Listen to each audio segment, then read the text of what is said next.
Bismillahirrahmanirrahim. Assalamualaikum warahmatullahi wabarakatuh.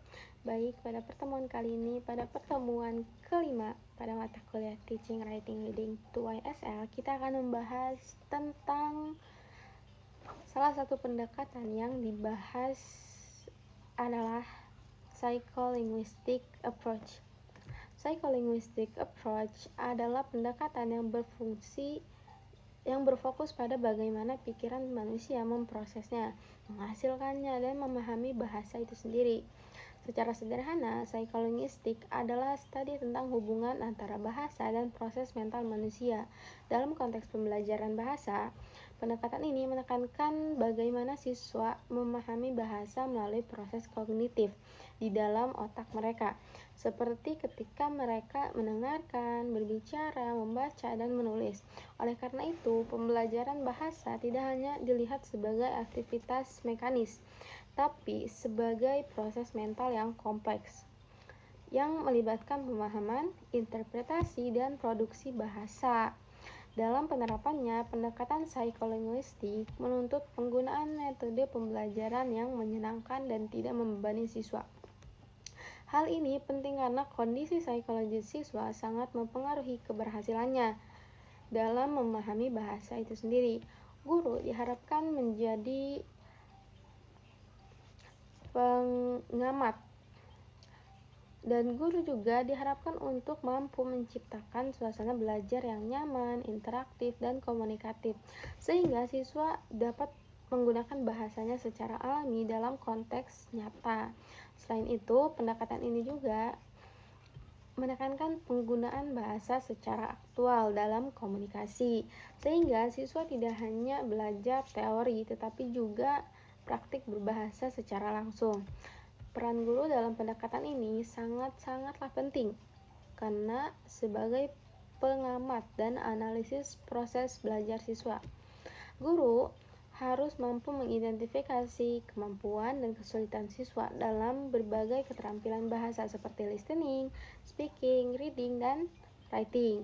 Jika siswa mengalami kesulitan, guru perlu melihatnya dari perspektif psikologisnya, kemudian mencari solusi yang tepat berdasarkan hasil observasi tersebut. Dengan demikian, guru tidak hanya mengajar tetapi juga memahami proses belajar siswa secara mendalam. Beberapa metode pembelajaran yang dikembangkan berdasarkan pendekatan psikologis linguistik adalah Total Physical Response dan Suggestopedia. Kita bisa sebut itu TPR.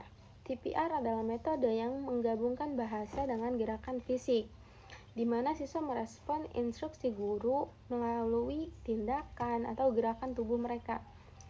Metode ini menekankan pada pemahaman melalui aktivitas fisik yang interaktif dan menyenangkan. Sementara itu, Suggestopedia adalah metode yang menggunakan musik, khususnya musik instrumental yang menenangkan untuk menciptakan suasana belajar yang rileks. Metode ini bertujuan untuk meningkatkan fokus, mengurangi kecemasan, dan membantu siswa lebih mudah menyerap materi bahasa itu sendiri. Perbedaan antara kedua metode tersebut terletak pada fokus yang digunakan. Suggestopedia lebih menekankan pada aspek emosional dan suasana belajar yang nyaman dengan penggunaan musik, serta lingkungan yang mendukung relaksasi. Dalam metode ini, guru berperan sebagai pemimpin yang memberikan sugesti positif, sedangkan siswa berperan sebagai peserta santai namun tetap fokus. Sebaliknya, TPR lebih menekankan pada aktivitas fisik dan respon langsung terhadap instruksi. Guru di sini berperan sebagai pemberi perintah atau director, sementara siswa menjadi peserta aktif yang merespon dengan gerakan tubuhnya. Selain itu, Suggestopedia cenderung fokus pada keterampilan speaking dan listening, sedangkan TPR lebih berfokus pada listening dan pemahaman. Secara keseluruhan, pendekatan psikologis linguistik memberikan kontribusi besar dalam pengajaran bahasa karena membantu guru memahami bagaimana siswa belajar bahasa secara alami melalui proses mental mereka. Baik, Itu saja yang bisa saya sampaikan. Terima kasih. Wassalamualaikum warahmatullahi wabarakatuh.